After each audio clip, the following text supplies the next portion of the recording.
Bismillahirrahmanirrahim. Alhamdulillahirabbil alamin wal 'aqibatu lil muttaqin wa la 'udwana illa 'alal zalimin. Allahumma shalli wa sallim ala sayyidina Muhammadin wa ala alihi wa ashabihi al-mujahidin at-tahirin, amma ba'du. Al-Fatihah ila hadratin Nabi al-Mustafa Rasulullah sallallahu alaihi wasallam wa ala alihi wa azwajihi wa zurriyatihi wa ala ahli baiti, khususan li muallifi hadzal kitab Syekh Muhammad Nawawi Al-Bantani wa li muallifi matniha Syekh Salim bin Sumair Al-Hadrami, wa nafsu khassatan li murabbi ruhina al-marhum al-maghfurlah al-walid Syekh Ahmad bin Kiai Haji Muhammad Siddiq al-marhum al-maghfurlah al-am Kiai Haji Batullah bin Kiai Haji Muhammad Siddiq al-marhum al-maghfurlah al-jad Haji Mukhtar Usman, wali walidina wali asatizatina wali masyayikhina wa masyayikhina annallaha yataghashana wa iyyahum birrahmati wal maghfirah wa yuskinuhumul jannah wa ayyu'ida ilaina min barakatihim wa anwarihim wa asrarihim wa ulumihim fid darain. Syai'u lillahi lahumul fatihah. A'udzu billahi minasy syaithanir rajim. Bismillahirrahmanirrahim. Alhamdulillahi rabbil alamin arrahmanir rahim maliki yaumiddin. Iyyaka na'budu wa iyyaka nasta'in. Ihdinas siratal mustaqim.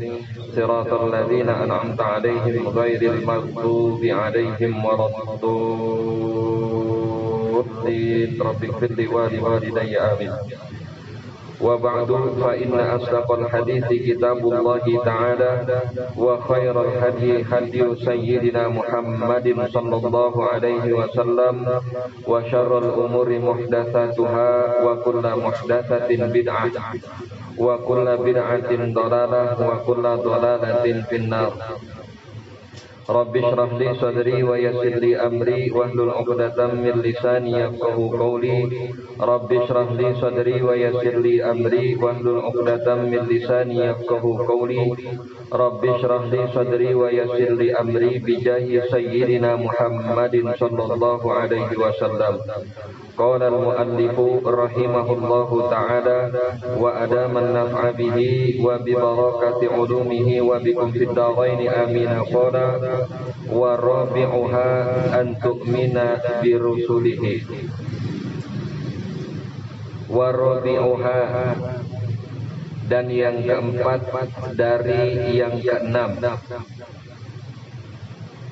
an tu'mina bi rusulihi, bahwa hendaknya engkau beriman, engkau percaya bi rusulihi, dengan utusan-utusan Allah.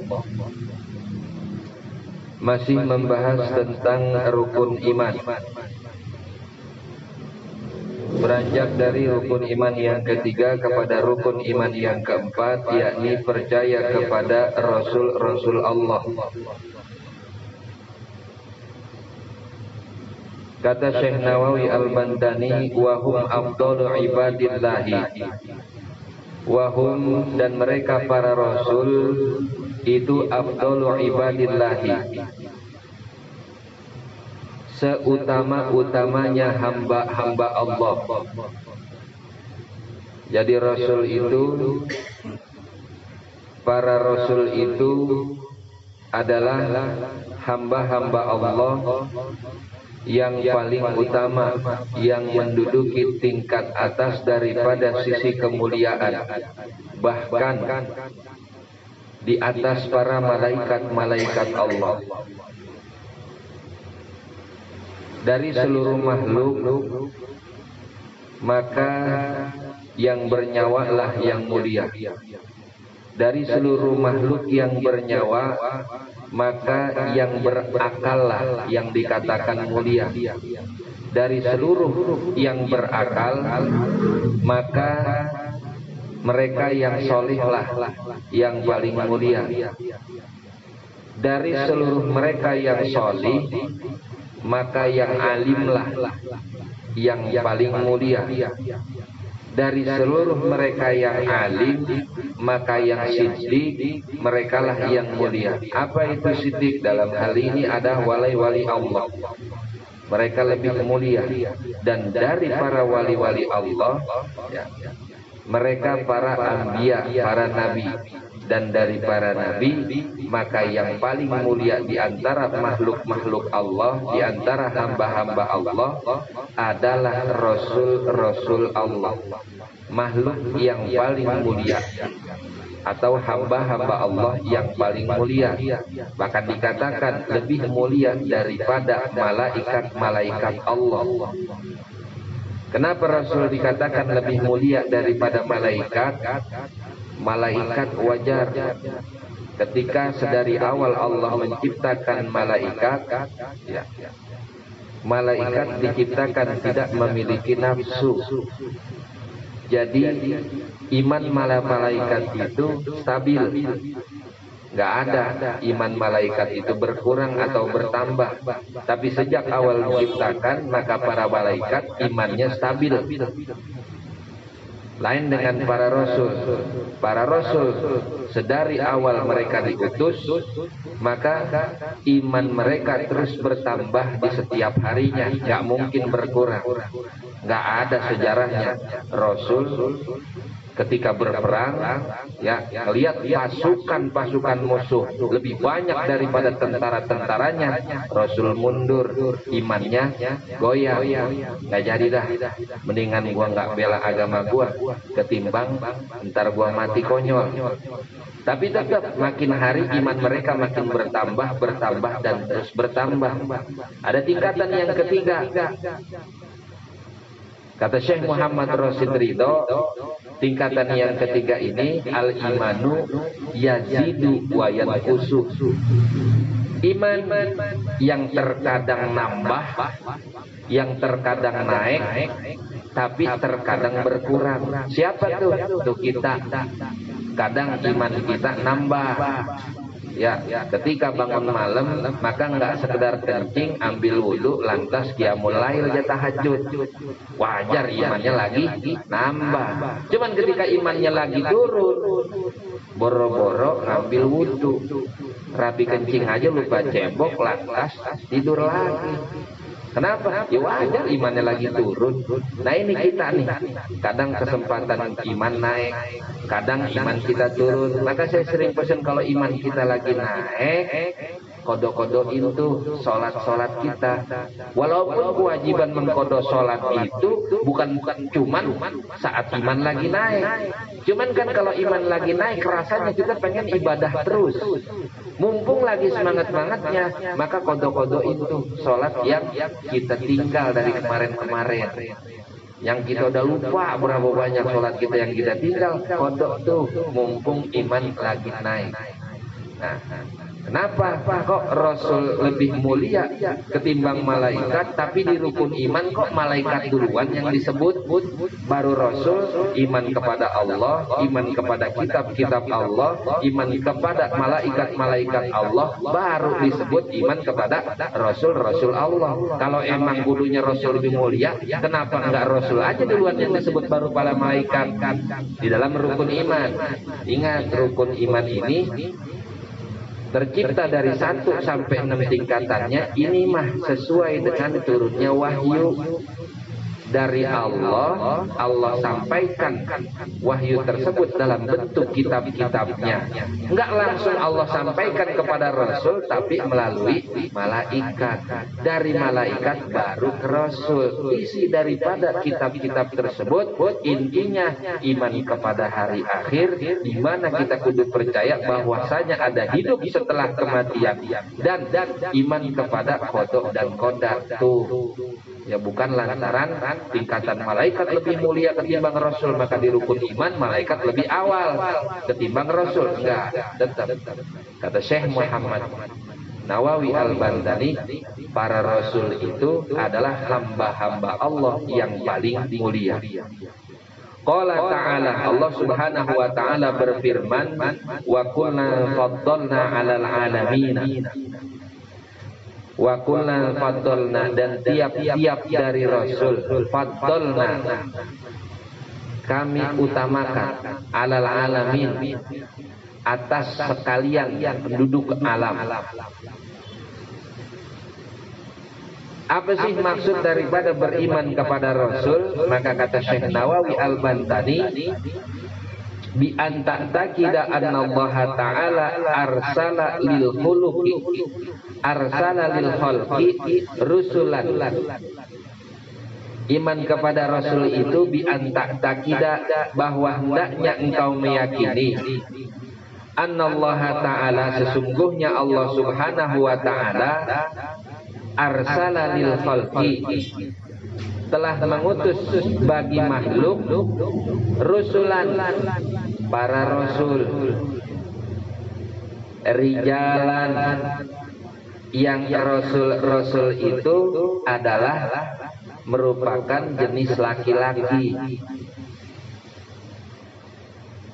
Jadi kalau ditanya apa maksud daripada beriman kepada Rasul, ya tiap-tiap dari kita yang pikirannya waras, akalnya sehat, udah balik, umur 15 tahun ke atas, ya maka kudu percaya bahwasanya para rasul-rasul itu adalah utusan Allah.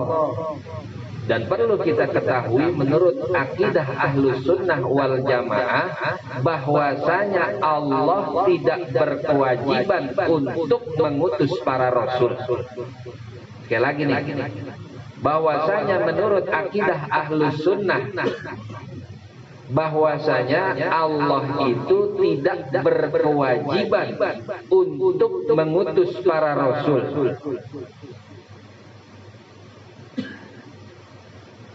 Tapi Allah mengutus para rasul itu hukumnya jaiz akli. Kenapa? Karena Allah itu punya sifat iradah. Allah punya sifat yang namanya berkehendak, iradah mutlaqah. Kemauan Allah itu mutlak, hak prerogatif Allah. Allah bisa saja menyuruh seluruh hambanya, menakdirkan seluruh hambanya untuk menyembah Allah. Ya, maka Allah tidak berkewajiban untuk mengutus Rasul. Jangan katanya Allah itu maha berkehendak, tapi kok pakai ngutus-ngutus Rasul segala. Apa Allah kagak bisa mengilhamkan kepada tiap-tiap manusia berupa iman, yang mana dari bekal iman tersebut para manusia bisa beriman kepadanya, beribadah kepadanya? Enggak begitu.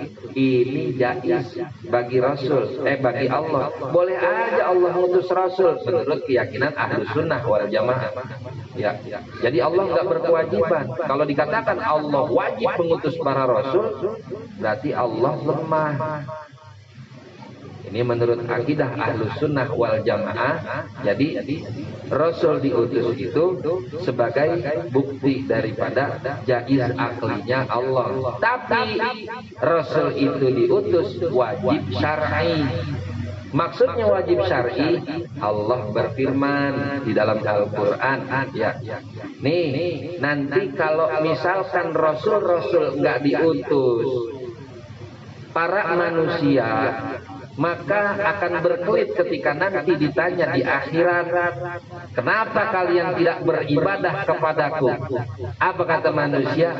Maja'ani nadir, nggak datang kepada saya seorang utusan yang akan mengkabarkan saya tentang kehidupan akhirat bakal begini adanya. Padahal Allah udah janji, wa ma kunna mu'adzibina hatta nab'atsa rasula. Kata Allah, kami nggak akan mengazab para manusia sebelum kami mengutus para rasul-rasul kami. Jadi ada umat, kalau memang nggak ada di antara umat tersebut seorang rasul, maka Allah nggak akan mengazab umat tersebut. Nanti dalam kajian ilmu tauhid itu ada yang namanya ahlul fatrah, kesenggangan masa kenabian dari zaman Nabi Isa ke Nabi Muhammad. Ya, itu kurang lebih masanya 3000 tahun. Dari zaman Nabi Isa ke Nabi Muhammad kosong. Masanya Nabi Isa udah habis. Tapi masanya Nabi Muhammad belum datang. Nah, orang-orang tersebut dalam masa itu dikatakan ahlul fatrah. Nanti ada bahasan tersendiri dalam ilmu tauhid. Ini ahlul fatrah masuknya kemana? Apa surga, apa neraka? Kalau masuk ke dalam surga enak banget dong. Ibadah kagak, apa kagak. Tapi kok masuk surga? Kalau masuk neraka mereka protes loh. Kami orang-orang yang kagak pernah didatangkan Rasul. Jadi gak ada yang ngabarin kami berita tentang siapa yang harus kami sembah. Ada bahasannya, bukan di sini. Ini fikih kita bahas. Itu bahasannya dalam ilmu tauhid. Ya. Pokoknya wajib syar'i bagi Allah mengutus Rasul di alla yakuna linnasi 'alallahi hujjatun ba'dar rusul. Ya. Agar manusia itu enggak punya hujah lagi. Sekitar nanti ditanya, kenapa antum kagak beribadah kepadaku? Kenapa antum kagak mau sholat? Antum gak mau zakat? Antum gak mau haji? Padahal duit antum udah cukup. Gak ada mutus Rasul. Saya kagak tahu-tahuan tentang Islam. Padahal tinggal di kampung baru. Gak ngerti sholat, gak ngerti zakat. Dia kagak ngerti yang namanya haji. Alasannya nggak ada yang ngajarin saya, bohong. Dia aja yang kagak mau datang ke majelis-majelis ilmu. Terkecuali itu orang tinggal di pedalaman hutan yang dimana di hutan tersebut kagak ada ulama sama sekali. Boleh alasan begitu. Nggak sholat wajar, emang dakwah kagak sampai ke dia. Tapi kalau tinggal di kampung baru nggak sampai dakwah ke dia, bohong besar. Ya. Kiai banyak, tinggal kita aja mau nyiapin waktu apa kagak buat datang ke kiai, buat datang ke majelis-majelis ilmu. Begitu. Nah, itu diantara alasan kenapa Allah itu mengutus Rasul. Tapi ingat, Allah mengutus Rasul nggak wajib bagi Allah, jaiz akli.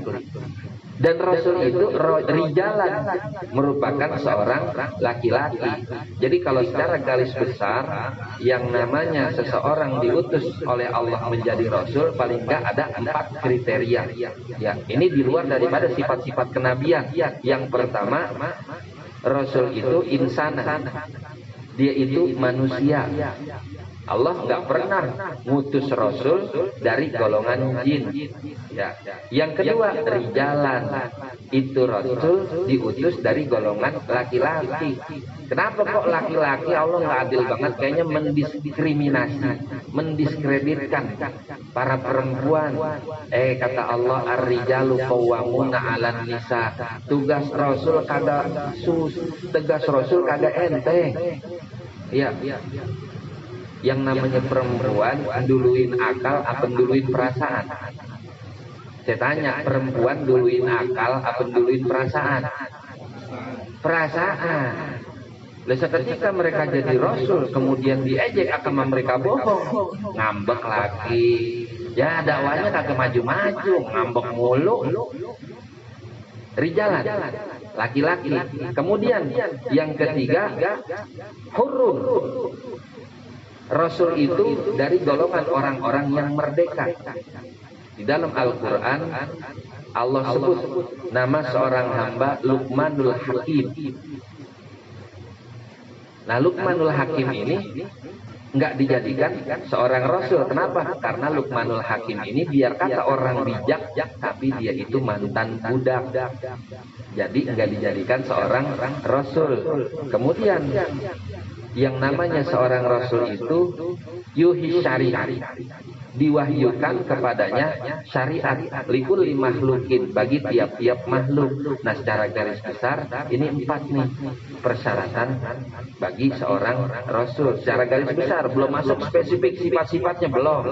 Mungkin sih kalau misalkan ngelihat dari sini, wah kita memasuk, oh cocok ini gue mau jadi Rasul, daripada gue nyalek mendingan gue nyalek jadi Rasul. Kalau kata kita mah begitu. Ya ini baru sifat garis besar doang, belum lagi ntar masuk kepada sifat sifat-sifat yang lebih spesifik lagi, bahwasanya yang namanya Rasul itu aqyasul ibad di zaman.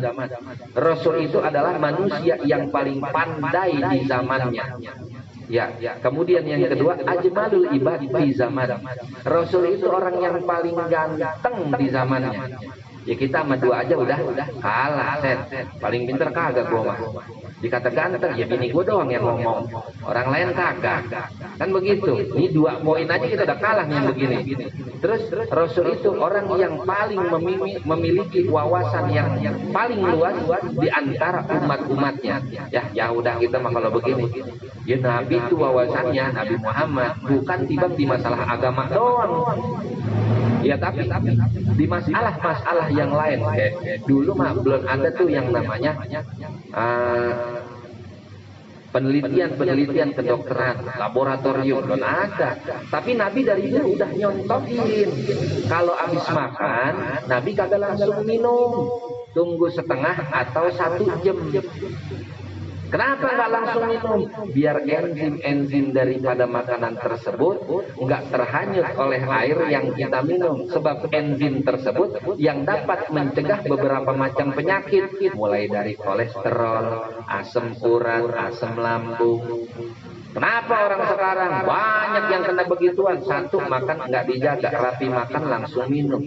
Enzimnya ya nggak berhasil untuk mencegah penyakit-penyakit tersebut. Diteliti sama dokter-dokter di zaman sekarang, kenapa dulu Nabi Muhammad rapi makan kagak lantas minum, kok nunggu setengah sampai 1 jam? Ternyata benar, kalau minum habis makan maka enzim langsung terbuang, nggak sempet dia mencegah untuk mengobati beberapa penyakit-penyakit yang akan menyerang tubuh kita. Tuh, kalau dikata Nabi kurang cerdas apa? Nggak bisa kita bilang Nabi cerdasnya dalam bidang agama dong, sampai yang sebegitu dipikirin. Kenapa Nabi kalau minum duduk, kalau minum kok aja nggak berdiri?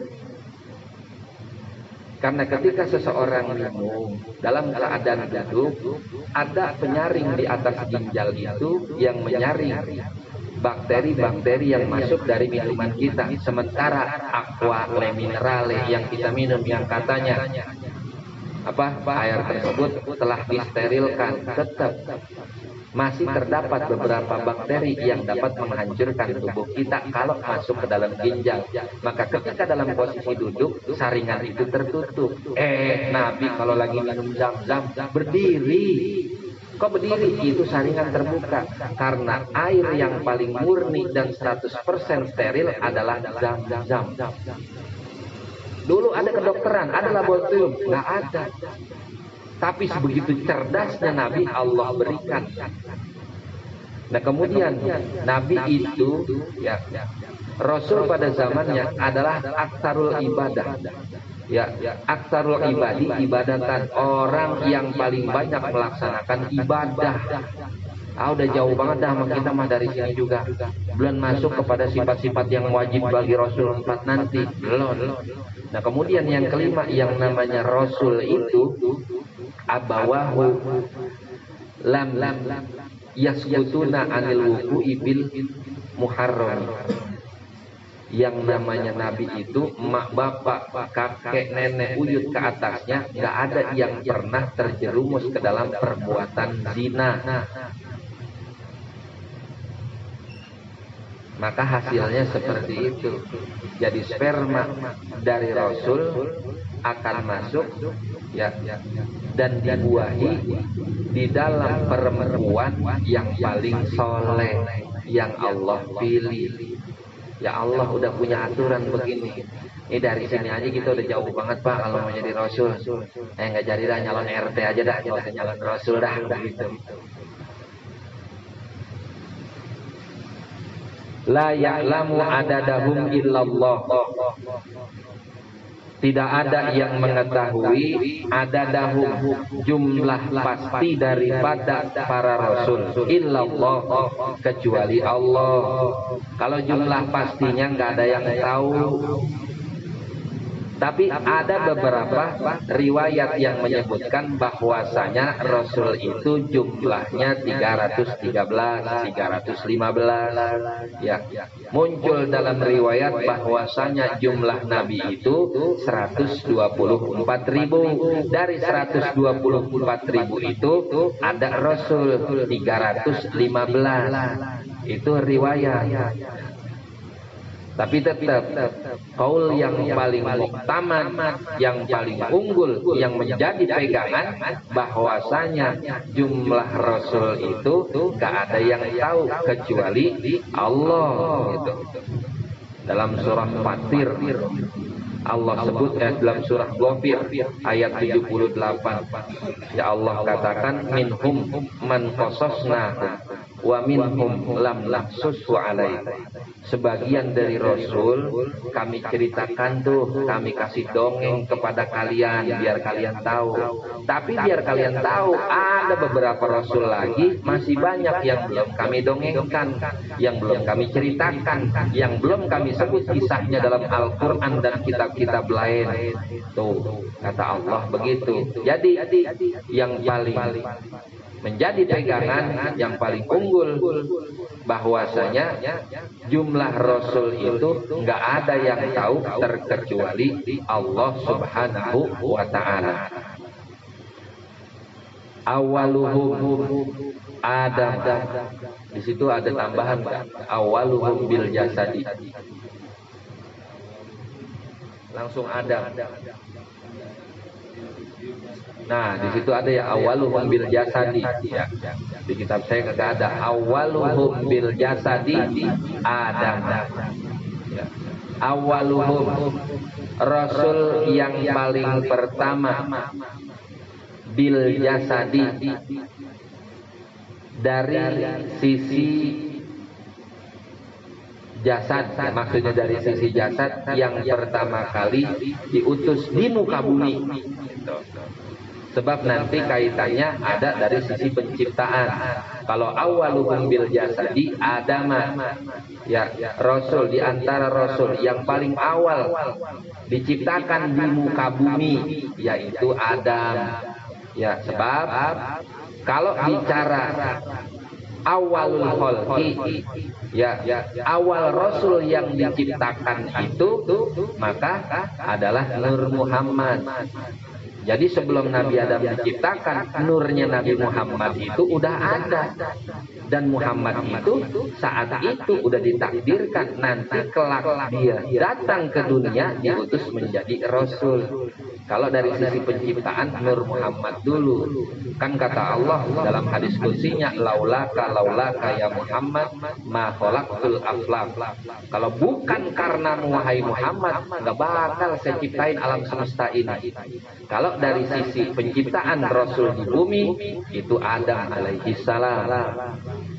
Wa khatimuhum, dan penutup para rasul, wa afdaluhum, dan rasul yang paling utama di antara sekian banyak rasul itu Sayyiduna Muhammad sallallahu alaihi wasallam, adalah penghulu kita Nabi Muhammad sallallahu alaihi wasallam. Ya, kisahnya ngetop dah. Lihat ntar di akhirat ketika semua kita kebingungan, seluruh makhluk dari zamannya Nabi Adam sampai manusia terakhir kebingungan kelak di padang mahsyar, kemana kita kudu ngadu. Air semua berbondong-bondong ke Nabi Adam. Engkau kan bapaknya para manusia, wa anta abul bashar. Maka tolonglah syafaati kami. Mintalah tolong kepada Allah agar kami diberi pertolongan. Kata Adam, gua lagi bingung mikirin diri gua. Dulu gua pernah buat satu tragedi yang sampai saya dikeluarkan dari sorga. Disuruh jangan deketin pohon tapi saya makan buahnya. Maka jangan minta tolong sama saya. Datang tuh ke Nuh. Terus kita datang ke Nabi Nuh, ditolak. Datang Nabi Ibrahim, ditolak. Datang Nabi Musa, ditolak. Kita datang ke Nabi Isa, ditolak. Sampai akhirnya diperintahkan agar kita semua menghadap kepada Nabi Muhammad SAW. Tuh Muhammad Rasul yang paling mulia, datengin.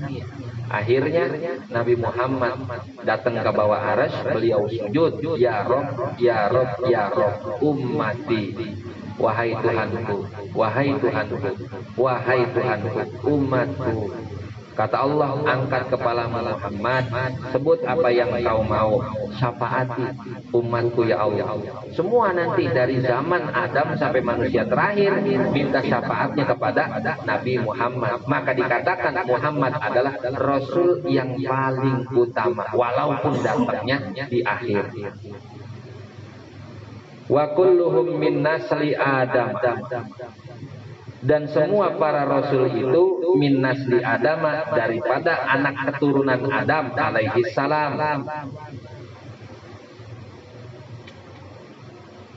Jadi Adam punya anak terus sampai lahir yang namanya Nabi Allah Ibrahim.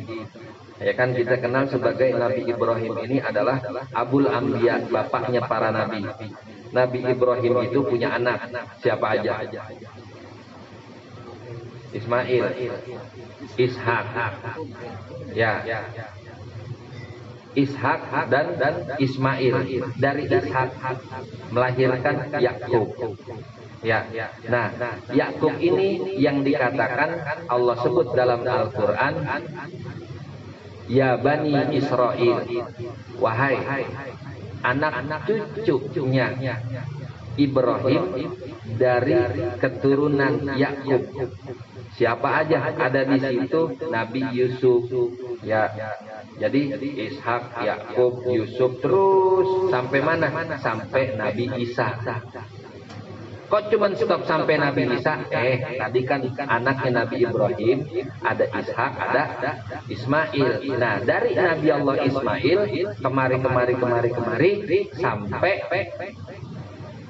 keturunannya itu ya membuahkan seorang anak yang bernama Muhammad sallallahu alaihi wasallam. Jadi Nabi Muhammad keturunan Nabi Ibrahim, silsilahnya dari Nabi Ismail. Kalau Nabi Isa, Nabi Yusuf, yaitu serentetan itu yang disebutkan dalam Al-Quran sebagai Bani Israel adalah keturunan Nabi Ibrahim dari sisi Nabi, dari silsilah Nabi Yakub. Nah, Ibrahim punya bapak namanya siapa?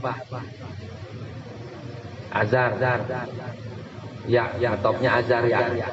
Ya, bapaknya Nabi Ibrahim itu namanya Tara. Iya, namanya Tara. Lah, kok disebut dalam Al-Quran idz qala Ibrahimu li abihi Azar. Ketika Nabi Allah Ibrahim berkata kepada bapaknya si Azar, ya Allah nyatakan di situ abihi. Beda nanti antara lafaz abun dengan walid. Kenapa Allah bukan menyebutkan Azar di situ? Wa idz qala Ibrahimu liwalidihi. Ya, ini sih kajiannya nanti ditafsir. Ya, karena lafaz walid sama lafaz abun beda. Kayak Jawa, dan ada yang orang Jawa di sini. Ada orang Jawa di sini. Kalau kakaknya bapak di Jawa dipanggilnya Pak D. Bapak juga kan Pak D. Bapak kandung ya bapak. Adiknya bapak Pak juga. Ini kalau dalam bahasa Arab nanti ada abun, ada walid. Kajiannya bukan di sini. Ntar ditafsir itu mah sama guru yang lain, ada Kiai Haitami. Nanti beliau yang jelasin. Wa annahum shadiquna fi jami'i aqwalihim. Dan sesungguhnya mereka para rasul shadiquna fi jami'i aqwalihim. Jujur, benar, fi jami'i aqwalihim, terhadap seluruh perkataan mereka, fi dakwar risalah, di dalam menyampaikan risalah kerasulan, wa fi ma ballaghuhu anillahi ta'ala, dan terhadap apa-apa ballaghuhu yang mereka sampaikan kepada kita dari Allah, wa fil kalamil urfi, dan benar omongan mereka fil kalamil urfi, dari perkataan-perkataan yang sebangsa adat, perkataan harian. Mana contohnya? Nahu seperti akal tu, saya sudah makan, wasyari betul, saya sudah minum. Ini sifat Rasul yang pertama itu sodik. Rasul itu jujur, nggak pernah sedikit pun Rasul itu berbohong. Kata Rasul, la umadzihu wala aqulu illa haqqon. Saya nggak pernah bercanda dan saya nggak pernah berbicara illa haqqon, terkecuali bercanda dan berbicara yang benar, yang jujur. Rasul bercanda sama, Rasul juga bercanda kayak kita. Satu waktu ada ajus. Ajus itu orang tua, nenek-nenek, datang kepada Rasul.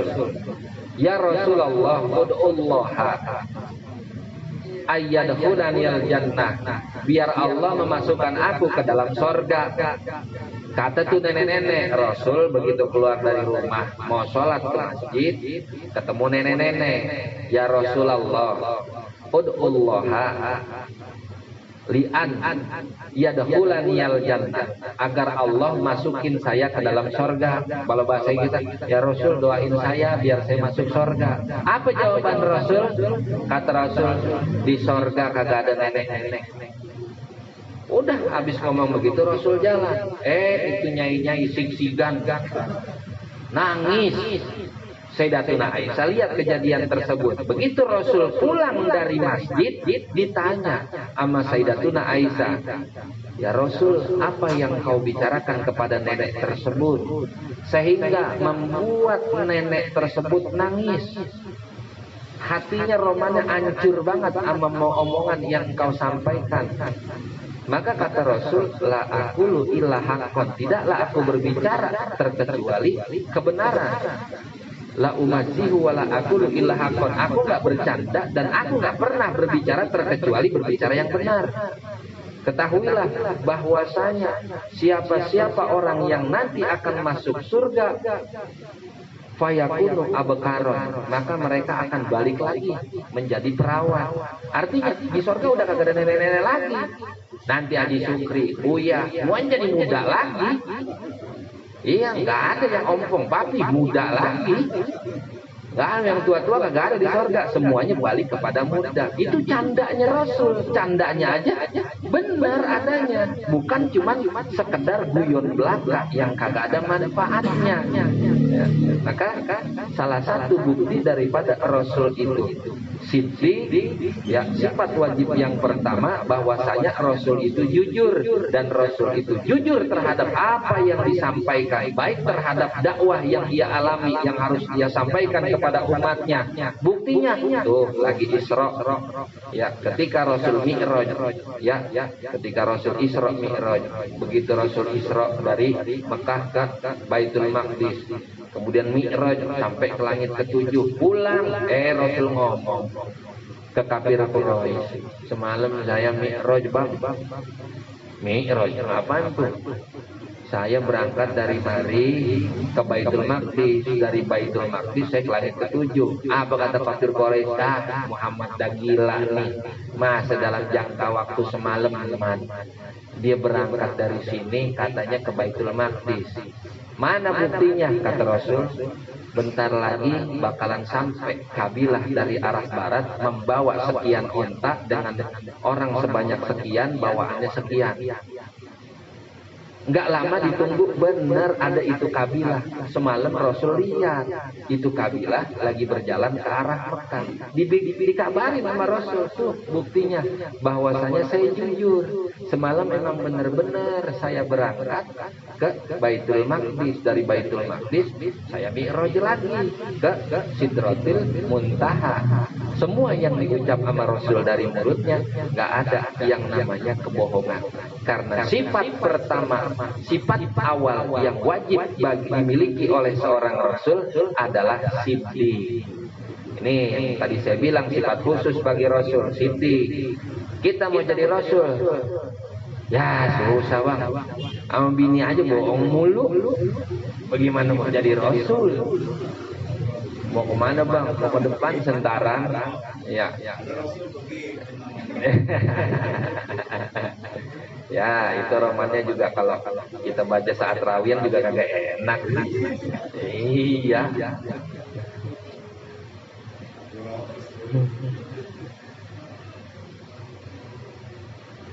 Wa annahum muballighuna ma umiru bitablighi, dan sesungguhnya para rasul itu muballighuna, mereka adalah para penyampai ma umiru, terhadap apa-apa yang diperintahkan oleh mereka kepada mereka bitablighi, agar mereka sampaikan kabar tersebut bil khalqi, kepada makhluk.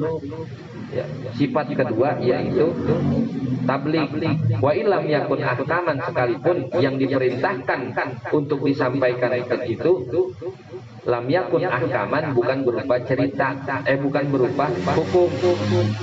Jadi sifat kedua tabligh. Tabligh itu menyampaikan apa yang Allah suruh buat sampein kepada hamba-hambanya Allah, disampaikan semua sama Rasul. Nggak ada tuh satupun yang disembunyiin sama Rasul. Ya, semua ayat Al-Quran udah komplit kita terima. Nggak ada satupun yang disembunyiin sama Rasul. Ya, terkecuali kabar-kabar yang Allah perintahkan, jangan sampai ini engkau sebarkan kepada umatmu. Ya maka nggak disebar sama Rasul. Tapi Quran yang kita terima sekarang yang sebegitu indahnya, semuanya kalam Allah yang disampaikan oleh Rasul. Kata Rasulullah, yang ini melempangan ayat ini bagus banget nih. Jangan sampai umat gue yang dapat, biar buat gue aja. Ya, fankihu matobalakum minan nisa'i masna wa thulatha wa ruba'. Nikahilah oleh kalian, ya, masna wa thulatha wa ruba'. Mau 2 orang perempuan kek, mau 3 orang perempuan kek, mau 4 orang perempuan kek, kan disampaikan juga sama Rasul. Rasul mah kagak ngomong, oh lempangan ayat ini umatku jangan sampai dapat, biar gua doang ntar yang punya bini 4. Enggak, disampaikan juga sama Rasul. Semua yang Allah perintahkan untuk disampaikan kepada hamba-hambanya, maka Rasul sampaikan. Ini sifat yang kedua, namanya tabligh. Rasul itu harus punya sifat tabligh. Wa annahum hadikuna bihaitu yakunu fihim qudratun ala ilzamil khusumi. Wa annahum hadikuna, dan bahwasanya para rasul itu hadikuna, mereka adalah orang-orang yang pandai, cerdas. Bihaitu yakunu fihim qudratun, dengan sekiranya keadaan mereka para rasul itu memiliki kemampuan ala ilzamil khusumi, untuk mengalahkan musuh, wa muhajijatihim, dan mengalahkan hujah-hujahnya para musuh, wa ibtali dakwah, wa ibtali da'awihim, dan untuk membatalkan dakwaan-dakwaan para musuh-musuh Rasul. Fahadhihi sifatul arba'atu tajibu lil mursalina, maka 4 sifat ini tajibu lil mursalina, wajib bagi para rasul. Ya, yang terakhir tuh fatona, cerdas. Rasul itu udah pasti orang yang cerdas. Nggak mungkin Rasul ketika ditanya sama umatnya, kalau hukum begini-begini bagaimana Rasul? Waduh, saya belum ngebet kitab lagi, ntar saya cari dulu. Enggak. Ya kalau kiai mau wajar begitu. Ya kalau Rasul langsung ini begini, ini begini, ini begini. Nggak ada istilah nggak tahu. Mana bukti lain daripada kecerdasan Rasul? Rasul itu cerdasnya ya visioner. Rasul itu cerdasnya visioner. Buktinya tuh ketika perjanjian Hudaibiyah, Sulhul Hudaibiyah, perjanjian Rasul dengan kafir Quraisy. Ya, dari sekian banyak 10 isi perjanjian tersebut, gak ada yang menguntungkan Islam sama sekali. Tapi Rasul terima tuh perjanjian di Sulhul Hudaibiyah. Di antara perjanjiannya kan, orang-orang kafir ketika mereka masuk Islam, maka mereka wajib dikembalikan kepada golongannya lagi. Artinya gak ada yang boleh masuk Islam. Orang-orang sini boleh tawaf, cuman tawafnya selama 3 hari. Habis itu kalian balik lagi ke Madinah. Selama kalian tawaf, maka kami akan menyingkir ke perbukitan. Tapi dalam perjanjian tersebut Rasul sepakati itu perjanjian semuanya merugikan Islam. Tapi Rasul sepakat. Sampai Sayyidina Umar pada saat itu nanya, "A'anta Rasulullah?" Muhammad, ente tetap Rasul bukan sih? Loh iya, saya tetap Rasul, biar kata begini. Sayyidina Umar udah gregetan banget. Sayyidina Ali yang sebegitu pinternya, yang katanya, "Ana Madinatul Ilmi." Saya, kata Rasul, adalah kota ilmu. Kalau mau cari ilmu, wa aliyun babuha, itu masuk lewat Ali. Ali pintunya ilmu. Sayyidina Ali nggak bisa nangkep pikiran Rasul saat itu. Kok Rasul mau ya nerima perjanjian ini? Karena perjanjian ini tuh sangat merugikan Islam, kata mereka. Kenapa kok Rasul menerima? Karena Rasul cerdasnya visioner. Dari sekian banyak perjanjian, Rasul cuma minta satu doang. Rasul minta satu. Apa yang Rasul minta? Jangan pernah larang ketika masyarakat ingin berdiskusi tentang Islam. Satu doang tuh Rasul bilang, tapi jangan pernah larang ketika masyarakat berdiskusi tentang Islam. Lah kalau kita pikir gak diskusi, apa sih manfaatnya? Rasul dari tahun kedua Hijriah sampai 8 Hijriah, tiap tahun kan selalu perang. Maka nggak ada kesempatan buat Islam itu masuk secara damai melalui tukar pola pikir. Itu yang Rasul pikirin. Kalau ada kesempatan buat dialog, maka ini bakal menjadi satu kemajuan bagi Islam. Karena mereka orang-orang kafir nggak pernah tahu Islam yang sebenarnya. Sehingga kita melahirkan Islam dengan cara perang. Nah ini Sulhul Hudaybiyah, kesempatan untuk kita biarin mereka itu berdiskusi tentang Islam. Itu pikiran Rasul.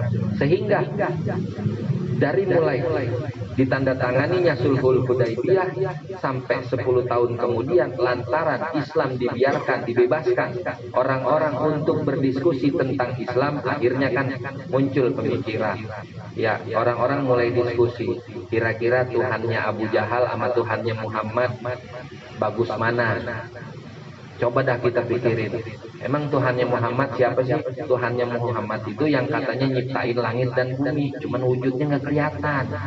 Terus kalau Tuhannya Abu Jahal, yaitu yang kadang kita beresin, yang kadang lumutan, kehujanan, yang kalau kita minta apa-apa nggak ada geraknya. Akhirnya muncul dari pikiran-pikiran tersebut, iya juga ya, ternyata benar Tuhannya Muhammad. Kalau begitu nih, kalau begitu kita masuk Islam aja dah. Selama 10 tahun dibiarkan diskusi seperti itu, akhirnya sampai orang yang bertanda tangan di dalam perjanjian Sulhul Hudaybiyah itu Suhail bin Amr, ya ikut masuk Islam. Padahal Suhail bin Amr ini orang yang menandatangani perjanjian Hudaybiyah tersebut. Sampai anaknya yang namanya Abu Jandal, pada saat penandatanganan Abu Jandal itu udah Islam. Tapi Rasul harus tepatin janji bahwasanya siapapun orang kafir Quraisy yang masuk Islam kudu balik ke agamanya yang dulu. Abu Jandal nangis-nangis, mohon sama Rasul, saya bagaimana Rasul? Nasib saya kalau saya harus kembali kepada kaum saya yang kafir.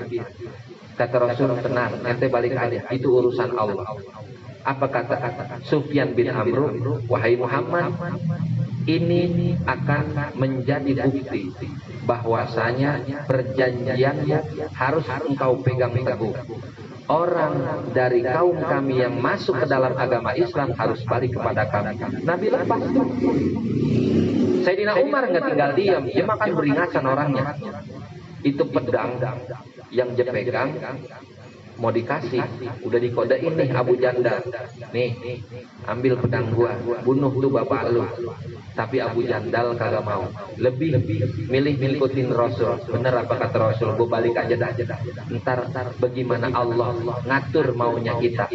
Ternyata sulhul Hudaybiyah yang kagak ada peperangan sama sekali, yang artinya gencatan senjata selama 10 tahun menghasilkan Islam yang begitu besar di kota Mekah.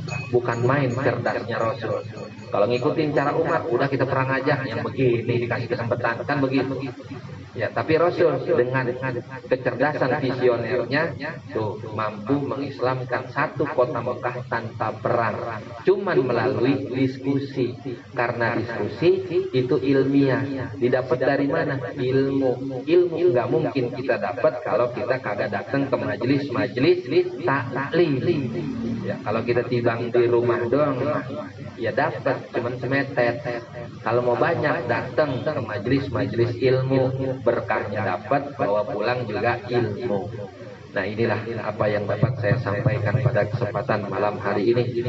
Mohon maaf apabila terdapat banyak kesalahan maupun baik dalam penjelasan bacaan ataupun penjelasan semata-mata datangnya dari saya, dan manakala terdapat sesuatu yang benar tentunya merupakan bimbingan dari Allah Subhanahu wa taala. Sebelum ditutup, jika ada yang mau ditanya, dipersilahkan.